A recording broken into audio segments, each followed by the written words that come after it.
Good morning, everyone. I'm Reverend Israel Baffardi. I use he, him for pronouns. I'm the minister here, and it's lovely to meet any of you who I'm meeting for the first time this morning. Because today is a day of entrances, a day of things being brought forward, of newness. We will have a child dedication for us today, a child welcomed into the care of this community. New members, too, will be recognized and welcomed more fully into the life of the congregation. And the rest of us, curious as it sounds, will be asked to notice simply that we are part of the same thing, the same circle of hospitality. That community is not something that we watch from a safe distance like a meteor shower or a guilty pleasure reality show. Community is something that we enter together, and it asks something of us. It gives something to us too, and it changes the room when we are in it. So before Dylan begins our prelude, just take a moment to see who you're here with and to greet the people around you. You don't need to solve their lives by coming into community with them. Just say good morning, maybe even learn a name.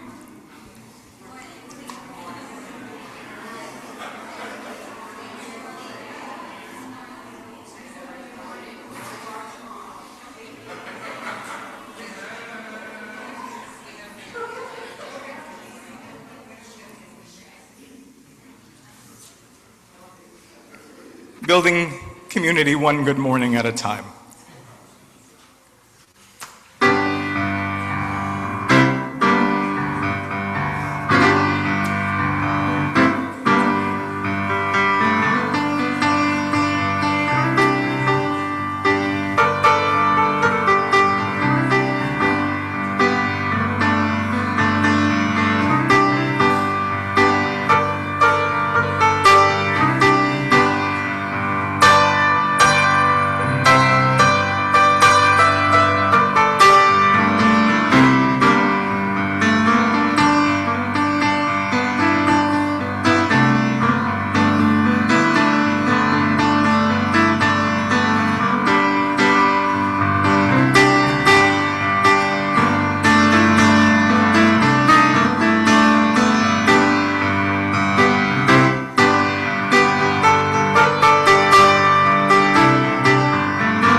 Welcome to the Unitarian Universalist Fellowship of Huntington. I'm Trudy Delaney, and I'm serving as Worship Associate this morning. If you're walking in for the first time, welcome. Here's a short version of who we are. We are part of a progressive religious movement of free thinkers and justice makers. We do not tell people what they must believe, but we do believe that love requires something of us. So when human dignity is on the line, we side with love. This morning, you will see some of what that means.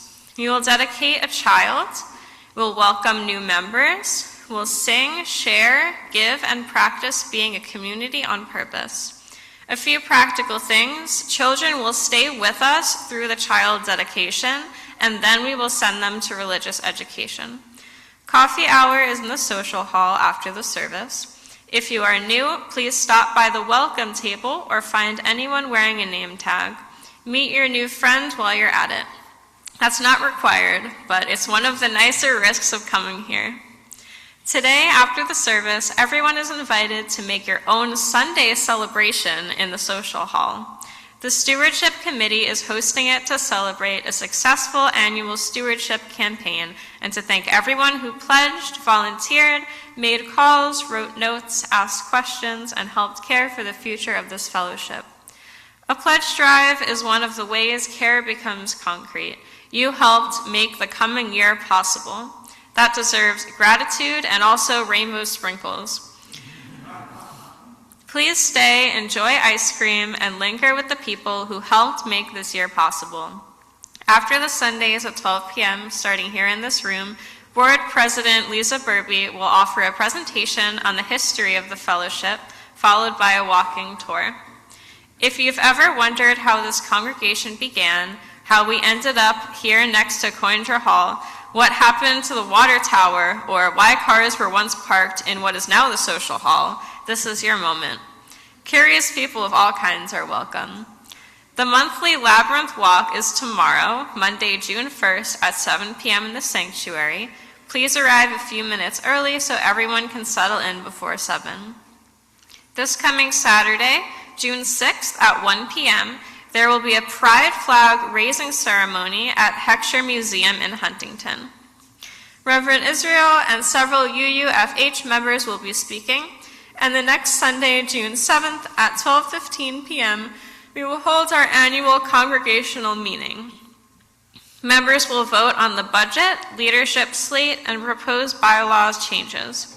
You may attend in person or by Zoom. Food and childcare will be provided.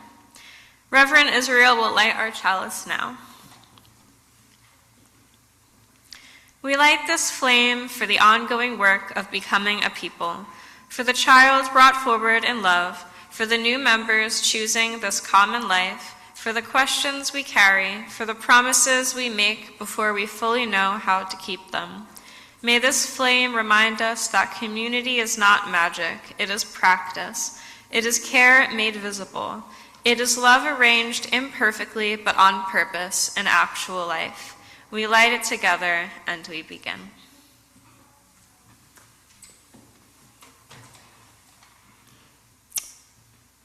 We have 2 rituals today, as you've already heard. These 2 rituals look at first, I think, like different parts of life, almost like bookends or something. A child dedication is near the beginning. A child is brought forward before it can understand the words, and the community says to the child, "You are loved. You are welcome. You are already good."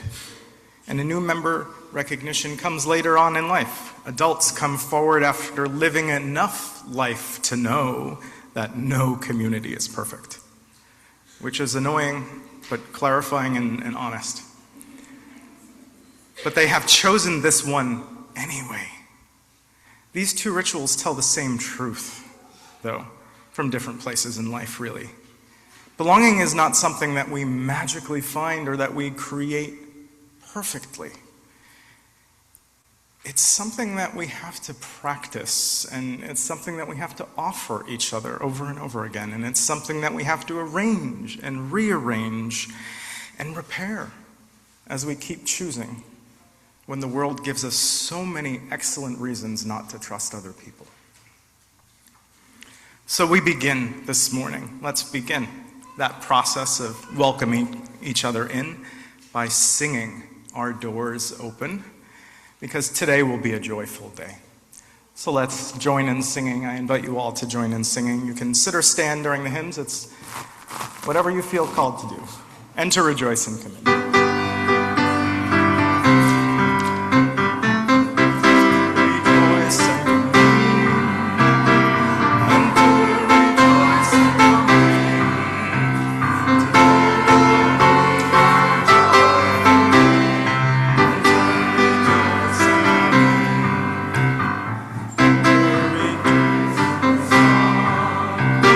Open your eyes to the sun.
a child dedication is probably one of the oldest things that humans do for each other. Someone has a baby, a child comes into the world, and the people who have that child in their home, who gave life to that child, who welcome that child into their home, they discover something from having that child. A love that is larger than they knew that they had in them. A love that they never knew. So the child is brought to others outside the home because love wants a village. Helpers and witnesses, story keepers, people who can say, years later, I remember when you were little. I remember the people who stood around you. I remember the joy it was to get to know you. Know him, the family says. Love him with us, and in that asking, a child's circle widens. Outward to family and friends, to a godmother, an aunt, a brother, and a congregation. Backward, too, to the people and the stories that came before him, and forward into a life that none of us can fully imagine yet. We're dedicating a child this morning. If the family would like to come up, you're welcome to come up now. Colton is a young child, and already his circle, as you can see by coming into this room, is wider than he can know. So this morning we're going to dedicate Colton into this village, into this community, in this Unitarian Universalist tradition. We begin from a blessing in our tradition. We begin from a blessing, which is important to know. And the reason for that is because we find nothing in Colton here in this space that needs clearing away to make room for goodness. That is right. The yearning to love, to connect, to wonder, and to make meaning is already in him. It is already in you, Colton. Colton's other older brother, Declan, was dedicated here too. And so he's with us today. So this congregation has already been a part of one belonging for this family. Julie brings with her Colton and her other son, Declan, and also Christy and Chris, who come forward with them here.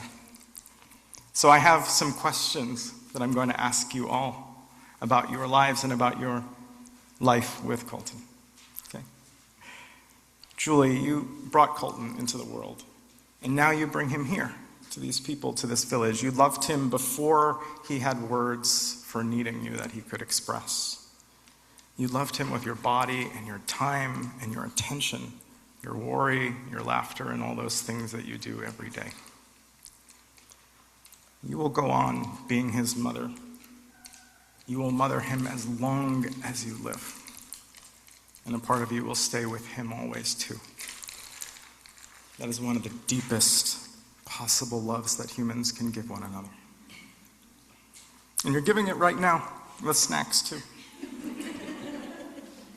So Julie, here's my question. Will you keep loving Colton with honesty and tenderness and help him trust the goodness that is already in him and give him room to grow into his life? To Christy and Chris, Julie has asked you to stand here because she trusts you. Christy is godmother and Chris is aunt. You have different names in Colton's life, but today your promise is part of the same thing, to be a part of this circle of care around him. Children need people beyond one household, we know, who know them, who delight in them, who remember their stories and keep showing up. They need to know without needing a speech like this one that I have people. So my question to you is, will you show up in the ways that are yours to give? Love Colton as he grows and help him know that he has people.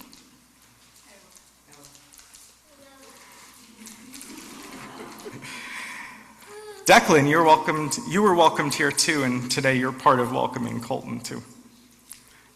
There's actually no big vow that I need from you this morning, because being a big brother is already a real enough thing. And the two of you will spend your entire lives together knowing what it means to have a brother and to be a brother. That's enough for us this morning. We are glad you're here with him and for this.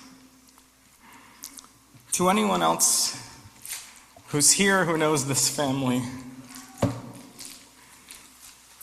I want you to know that you're part of this circle too. That you will know the pieces of this story that this congregation will not, and that you'll remind him where he comes from.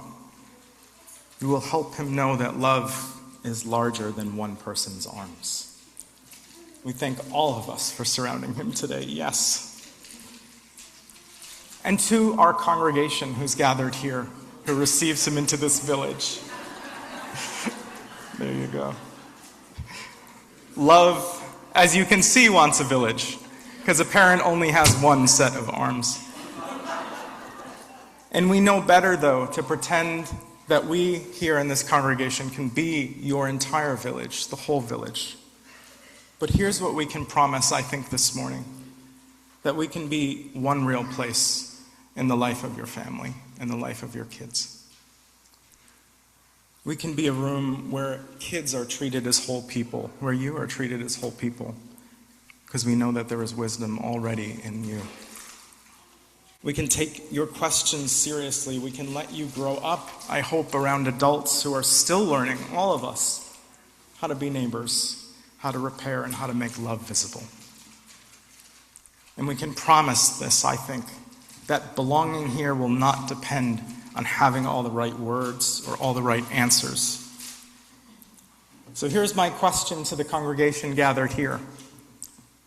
If you can say yes to this, you say we will. Simple question. Will you practice being that one real place for Colton as he grows together? Colton, this rose with thorns carefully removed.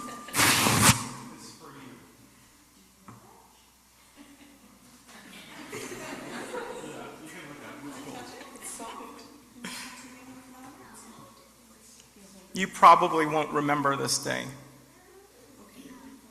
But my hope is this, that someday someone will tell you this story. That when you were little, your family brought you here with your brother nearby and people who love you, standing close. And this congregation tried to put into words what was true before we said anything. Something simple. That you are loved. You are welcomed, all of you. And you are already good. May your life make room for laughter and questions, for courage and tenderness, for comfort when you need it, and for people who are glad to know you.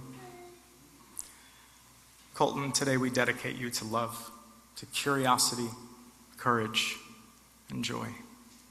Welcome to your village.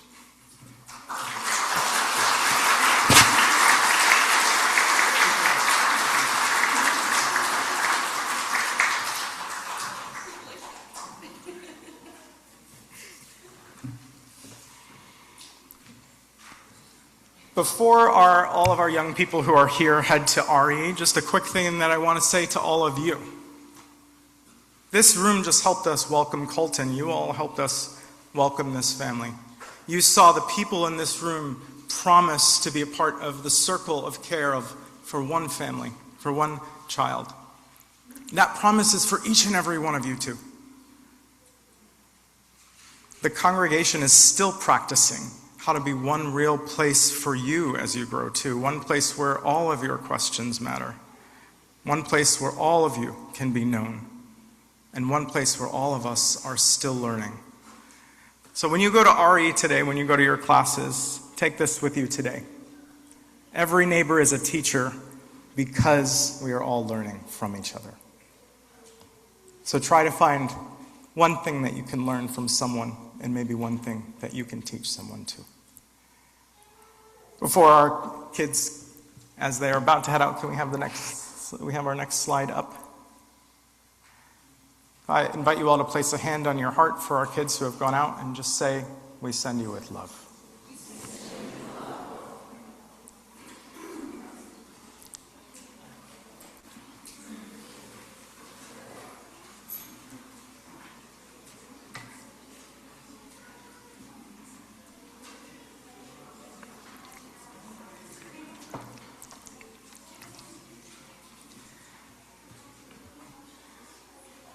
Some of you have heard me tell stories a little bit about the garden that I have at my house, about the flowers and plants that I'm growing, that I'm watering for pollinators and for beauty and for my neighborhood. But one thing I haven't told you about is the somewhat, let's say, the contraband sunflowers that I've been watering in the middle of the night, and I'll explain to you why. See, a while back, the property that I rent is a subdivided property, and a while back when my subdivided, rented backyard felt like a more neighborly place, I planted sunflower seeds near the edge of my line, the edge of the line. Maybe if I'm being honest, just a little bit past it, maybe like 2 or 3 inches at most. Nothing that required me to get mediators or surveyors or GPS involved. See, the property line back there, I always remind myself, as indigenous people remind us, is mostly imaginary anyway. The county clerk most definitely will have opinions, but the clover does not. Back there, it's gravel and dirt and slugs, a few hopeful weeds that are secretly medicines, really, and the fragile human agreement that this patch of dirt here is mine and this patch of dirt is yours. The sunflowers, however, did not sign that agreement. They came up where they came up. Now, to be clear, just so you know, that I'm referencing a little bit of a disagreement I had with a neighbor, and it has nothing to do with the sunflowers, just so you know. It is not a dispute about property lines. The sunflowers just happened to be lucky enough to grow in the emotional weather that happened afterwards, which is important. I planted them when the yard felt more neighborly. But by the time they came up, the air felt a little bit different back there. Colder, let's say, maybe a little awkward. Nothing dramatic. Don't worry about me. I'm fine in my backyard. Nothing dramatic. But just the kind of small rupture of trust, let's say, that changes how a shared space might feel. You see, the hard part of a conflict that people might have is not always the thing that gets it started, or even the conflict itself, but it might be the afterlife, where you still have to share the same air and sound and space as someone. You still hear doors and kids and cats and trash bins and footsteps. You're still pulling your bins to the curb next to each other, handing off a delivered package, standing across an imaginary line from someone you suddenly find it hard to look in the eye. In those kinds of a situation, your being might start to listen to things a little differently. A normal sound might become evidence of something that someone might be saying, or silence maybe becomes evidence. Tone becomes evidence. Because the conflict did not stay exactly in the exact thing the conflict was about. More importantly, it's now living in your yard as a feeling, as something hanging over you. You see, I have to tell you, I find the suburbs to be a really fascinating place to practice interdependence. We live close enough to be drowned out by the sound of each other's leaf blowers, but rarely close enough, I have to say, to truly know each other's grief. So there I was in my backyard, one night, watering those sunflowers late at night, hiding from the moonlight under the shade of the leaves, standing on my side with a garden hose, angling the hose, actually, you must know, this is important, angling the hose, I'm very proud of this, angling the hose just so, right, so that the water would reach the plants and not go over the property line. Maybe like 2 or 3 inches, if I'm being honest. You see, I didn't set out to become a guerrilla gardener in my middle age. Some people join resistance movements or take up golf. I sneak water to thirsty plants over an imaginary line that no bird or rain cloud has ever cared about. And also, for the record, never admit the resistant movements part on camera. Our big brother does seem to enjoy surveillance, so. But the flowers that I planted still needed water. The birds that I knew would eat their seeds in the fall did not cause the awkwardness. The bees did not ask whose side they were on. The slugs in the soil did not study our lease. The living thing was right there alive in front of me, still thirsty, still bound up in the web. I couldn't ignore it. I didn't want it to suffer for my faults. One night when I was out there watering those sunflowers, I heard something. Something that sounded actually to me like a toddler crying. And I froze actually at first because that's like my worst nightmare, waking up somebody else's sleeping child. Had I woken up someone's child, I thought? Or worse, was it one of my own? And now I'm the villain, not only maybe in someone else's bedtime story drama or my own households. But no, I listened again. It wasn't actually a toddler or a child I wasn't a child that I woke up. It was actually my garden hose, interestingly. It makes this really, really high-pitched sound. It's almost like a wail. The hose, it turns out, had a sermon if I let it preach it to me. And here's how it goes. Old aquifer water, treated and pressurized and chemicalized, traveling pressurized through plastic made from ancient plants so I could water new plants that have no respect for New York real estate law. So standing there watering those contraband sunflowers, I thought about how absurd this all was. And I thought to myself, is this really how we want to live? Is this really how we want to live, where one awkwardness can make us stop tending what is alive right in front of us? Where life has to be tended in the shadows because domestic politics got weird.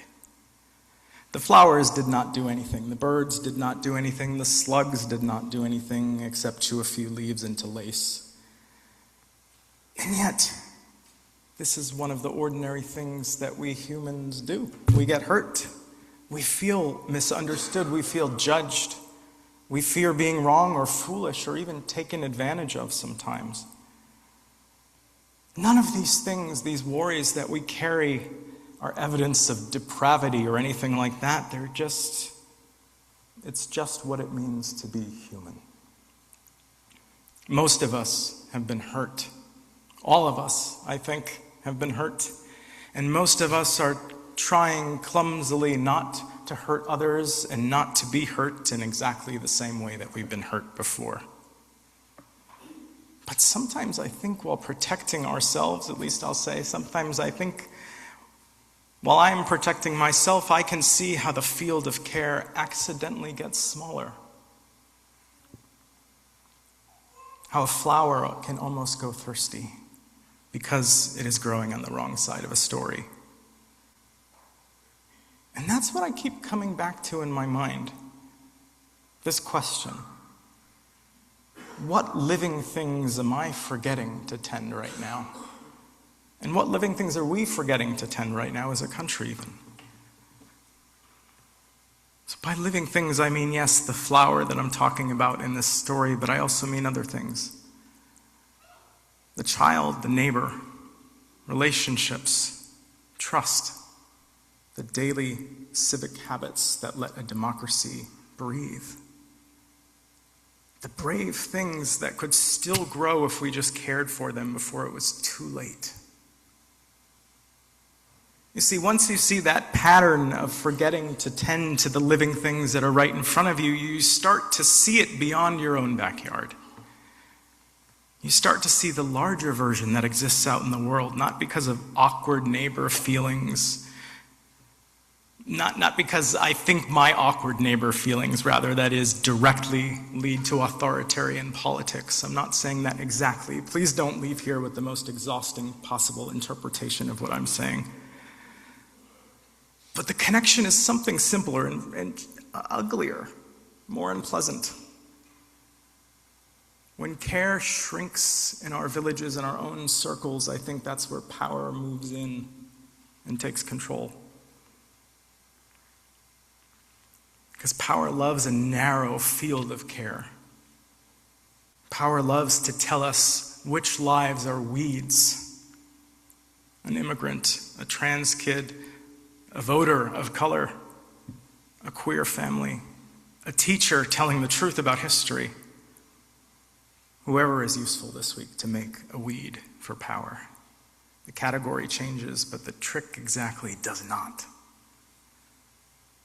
A nation can praise children in its myths while exhausting parents by removing care, can praise democracy while treating voting rights like a technical nuisance on a map.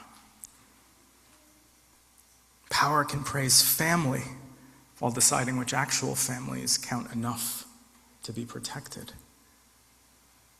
And it can find imagination for a 250-foot triumphal arch and then act as if childcare, clean water, voting rights, and decency are unreasonable requests from people who failed to appreciate the monument. A voting district on a map can look clean from far away. And so can a fence, so can a weed-free lawn. But the question is still there for all of us underneath it all. What lives are being tended and what lives are being left thirsty? That is where outrage rises in me.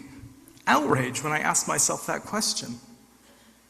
Absolute outrage. And I know I don't sound totally outraged right now. And maybe when you start to think about those things, you feel that outrage too. Maybe that is why you came here this morning, or at least some small reason why you came here this morning, because you feel that in yourself. And some things, it turns out, ought to make decent people feel furious. If you're not furious, at least occasionally, I really admire your discipline, I have to say, but I might not understand your media diet. Outrage matters, of course. I'm not up here to say that it doesn't. Obviously, clearly, I'm saying that outrage can wake us up and tell us the plant is dying and starving for water. But here's the problem. Here's the problem. Outrage can't water the damn plant. As much as I would like to tell you that I think that righteous yelling can be a source of irrigation, it just can't. For that, I think we need something else. We need practices stronger than our own moods, stronger than the current state of our politics, stronger than our fear even, stronger than the story we have started telling. That just might be, I think, where a congregation comes in. For a congregation is not an escape from difficult people. A congregation is not an escape from difficult people. If that's what you're looking for, by the way, I have some devastating news for you about congregations. Sorry. It's something else. It's a common life. It's a place where repair is possible, or at least is supposed to have a chance.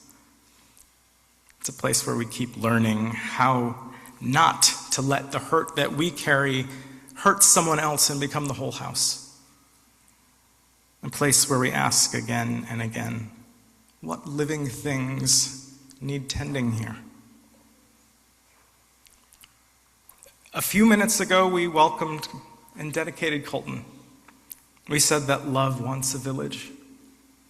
We also told the truth, that this congregation cannot promise to be the whole village, but we can promise to be one real place in a life.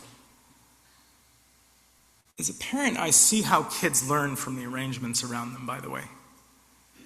I see how my kids learn how to treat each other by the way that I treat them and treat other people. They watch.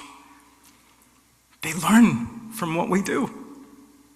Before we say anything, they learn whether questions are welcome. They learn whether we can disagree without becoming enemies. They learn whether repair is possible by how we offer it to others and to them. They learn whether people keep tending what is alive. In fact, I think that is what covenant is. It is tending what is alive with repair and intentionality. A promise to keep tending the web and to repair what we can when it tears. In a moment, we're going to welcome new members, or people who have joined over the course of this year, with the adult version of the same promise. And these people have not joined because they found perfect, pious people. Have they? They found us. They found me, so clearly that theory has suffered enough. They are choosing one such promise and practice that we call Unitarian Universalism. And they're saying this: I will let my life touch this common life, this village life. I will bring my questions, my gifts, my limits, my care, my stubborn little stone of a self, and let it enter the waters of community. When our new members come up here today, you will see them drop a stone into water. They'll be invited to. And the stone will keep its shape. The water changes, the ripples move, but the stone doesn't disappear, it doesn't dissolve. The whole is different. That's community when it's real, I think. I keep coming back to an old teabag tag line that I might have told you about before in here. It said, every neighbor is a teacher. Every neighbor is a teacher because we are all still learning from each other. Not because every neighbor is wise or every conflict is a gift for us, but because every neighbor reveals to us the practice of what we're doing, of what it means to be with imperfect people who have opinions. Some neighbors help us remember that we do not want our fences to become our whole way of life. Here's something I have to tell you. I have lost faith in people, in the basic goodness of people, more times than I can count. Or I should say, rather, I have almost lost faith in the basic goodness of people more times than I can count. I've almost lost that hope more than once, usually before breakfast until I shut the radio off, to be fair, or put the newspaper down. But apparently, I still believe that those flowers need to be watered.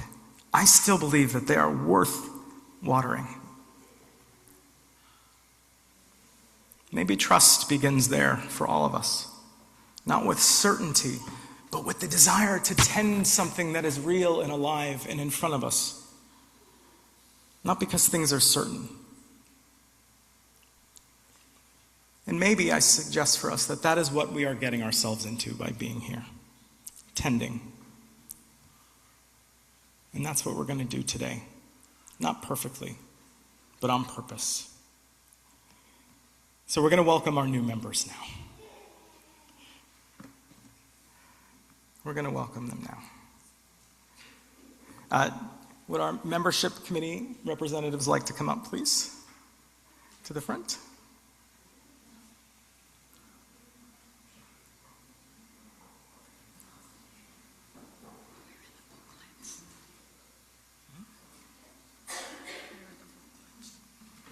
Okay, I'm going to hand you these. I don't know. Can I give these to you? That's where they're. I knew I put them somewhere. I know.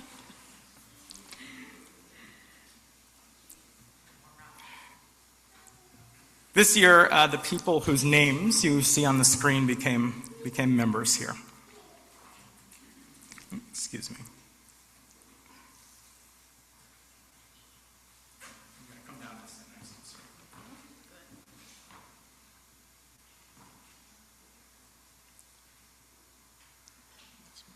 Thought with the names, I have my names in here. There we go. Okay.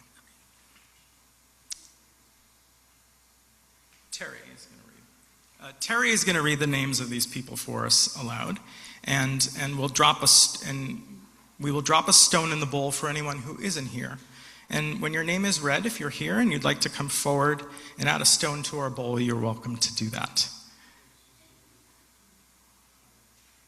But as each stone enters the water, I just want you to say, I want you to invite you all to listen for the sound that it makes. It's a small sound, but it's real. That's often how a community changes. Ginger O'Neill. Shelley is dropping the stone for Ginger. Maria and Matthew Adcock.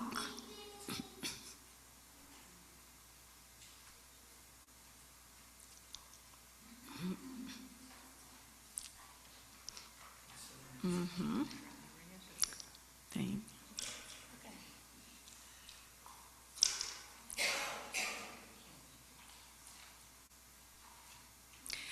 Marta Reese, Dawn Marie Schmitz, Kathy Kupferman,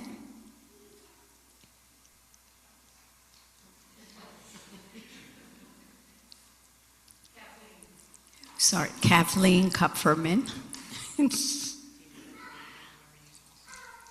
Yes. Good.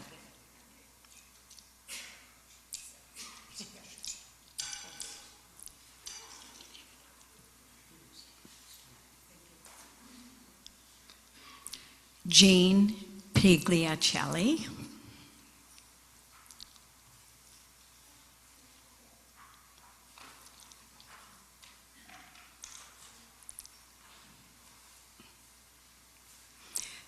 Donna Gavin.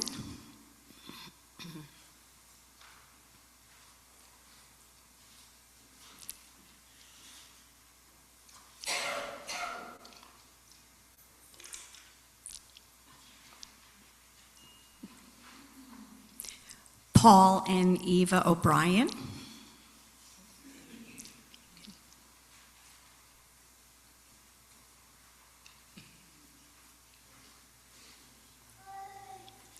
Good morning.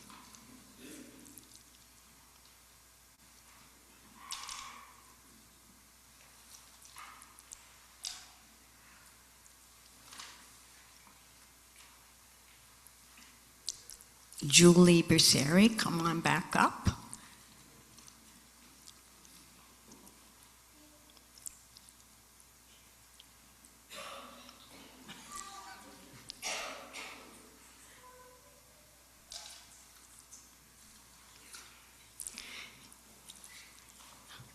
Come on up, Declan. Phil Miklas.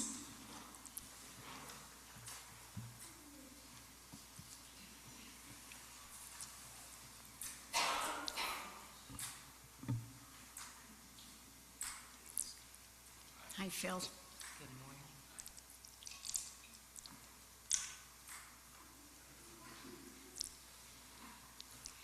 And Kate Rath, who I believe had to run to soccer. Welcome.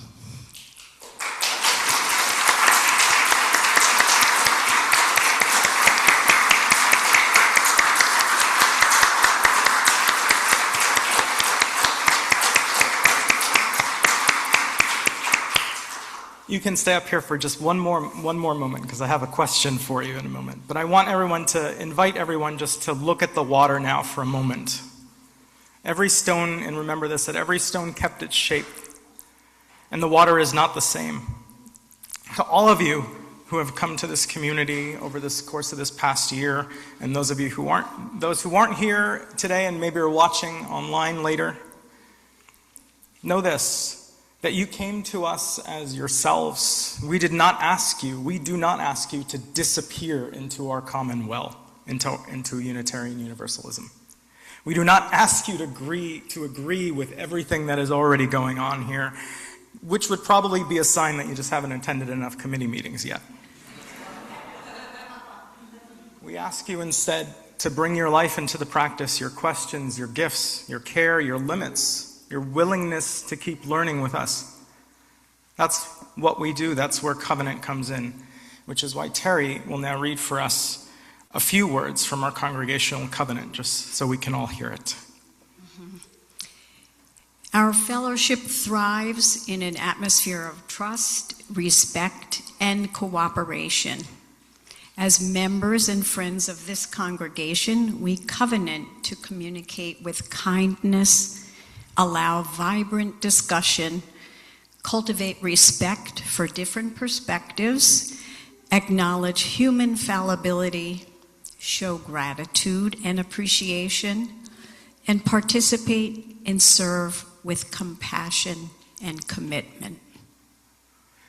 That is the promise. That's what it means to be a member of a Unitarian Universalist congregation.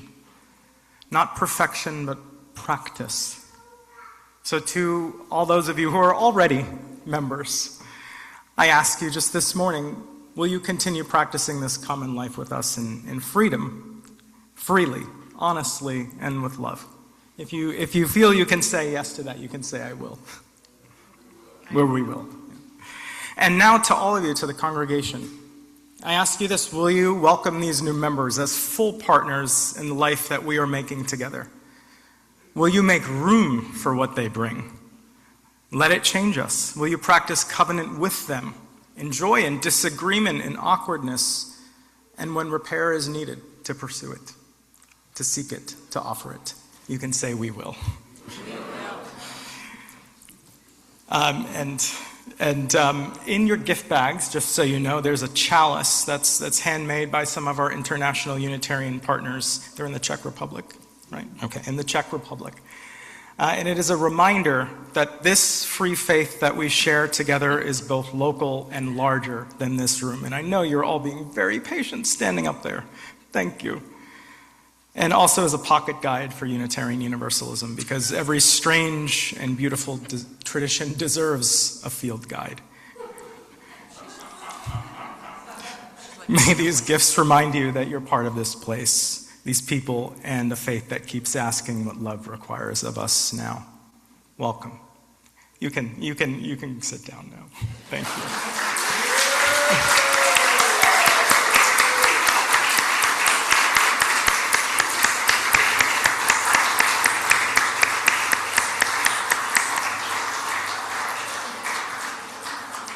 Let's sing our hymn together.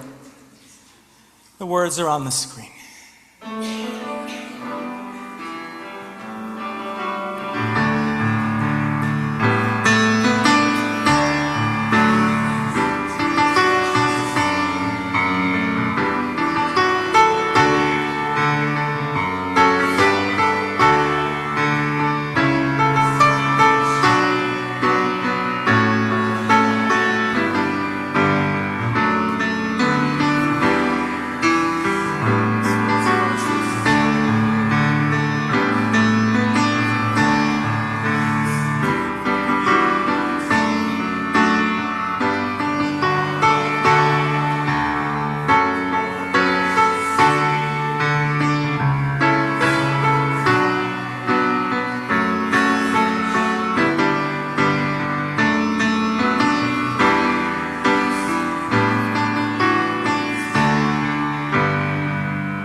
The thing is that you might not know, if you've never seen or heard that before, is that I wrote new lyrics for it. Well, I didn't write them, actually. I added new lyrics, adapted lyrics from somebody else wrote. Anyway, can't take credit for it. We've watched stones enter water, and each stone keep its shape. The water changed. This is another way that we let real lives touch the common life, what we're about to do now. In the room, we have index cards for you to write joys, sorrows, complex truths that you carry on your heart, that you bring to this community if you want it to. On those index cards, you're invited to write something down, a joy, a sorrow, or a complex truth. If you need one, if anyone needs one, you want to write it down, you can raise your hand and one of our people will find you. So here's how it works. You take a card, you write something down on it that you would like to hear read aloud into community so that it can be held in this space, witnessed, so that we can hold it for you, with you. Something tender, perhaps, or unfinished. Something alive in you that could use care. And if you'd like your card read aloud, you can bring it forward and hand it to our pastoral associate, Linda. Where are you, Linda? Linda's over there. And we'll receive it lovingly. And I'll read it aloud. You're also invited to light a candle, too, by the way. Anyone can light a candle if they want. And this morning, since our well is here, I invite you to drop a stone in the well if you want to, if you'd rather drop a stone in the well instead of lighting a candle. If words aren't what you have today and you just want to do one of these things in silence, please do. That counts too. You can come up during the music.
Carry many joys, concerns, complex truths into this room this morning.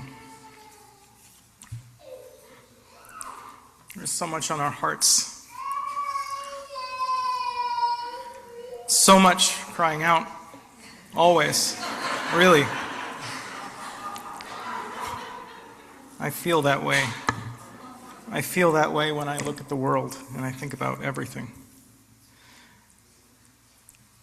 Sincere gratitude. Here's all the joys, sorrows, complex truths that I hold this morning from this community, that in words.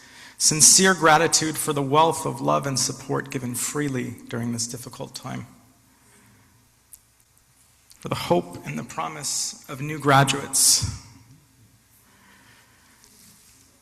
Thoughts about the need to abolish the atrocity of Delaney Hall, says this card. I believe we can disagree and still respect others, each other. Good things take time, they do. That's why I plant sunflowers.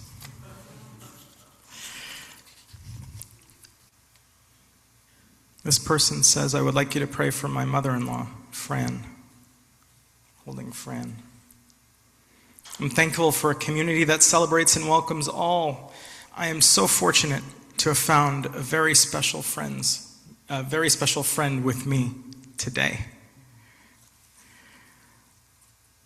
I'm going back to school after 30 years. Wow.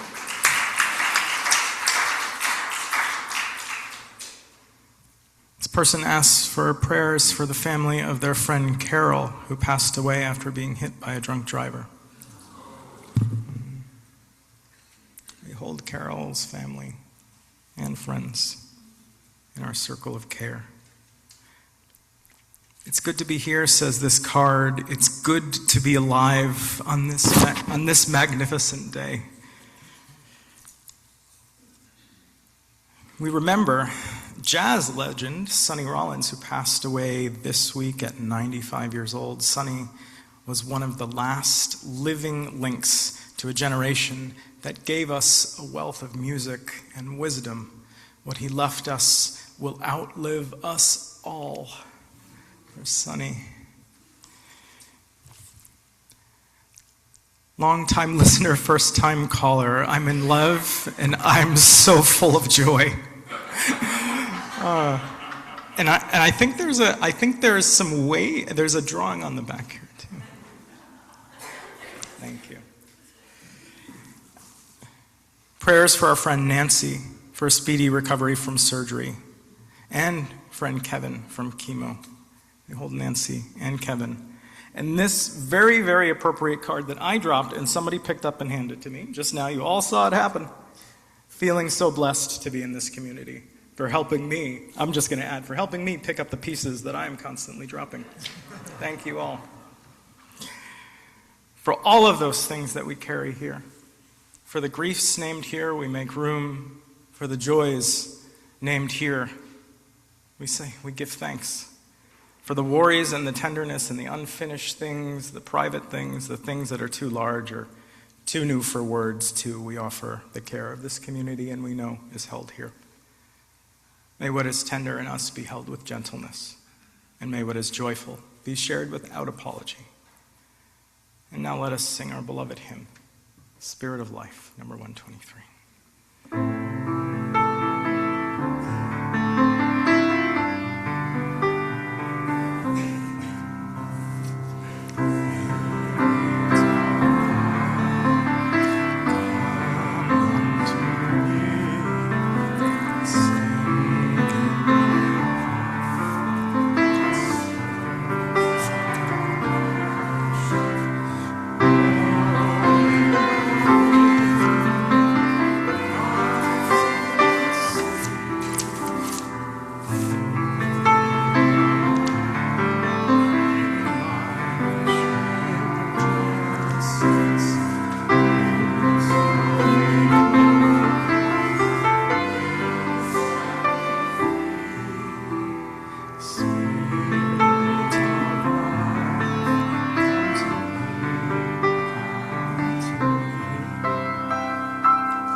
Receive this morning's offering.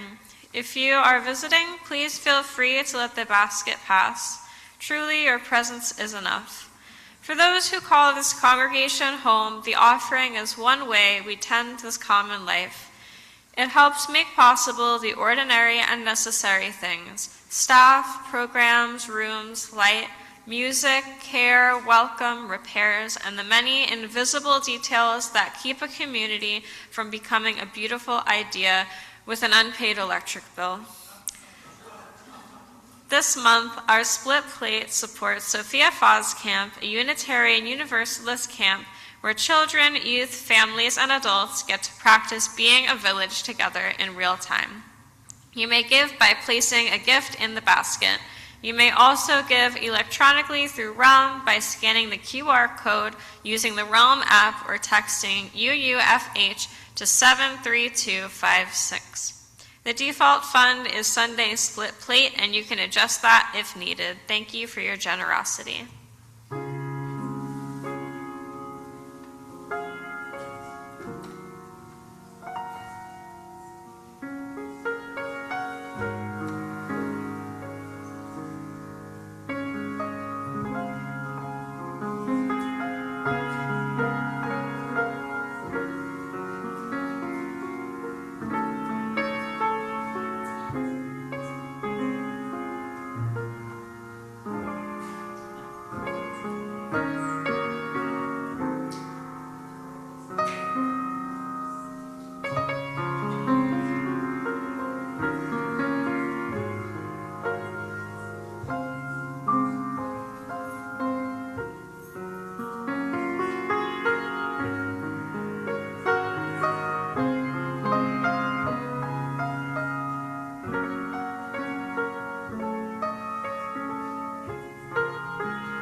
This morning we did some ordinary things that are not small.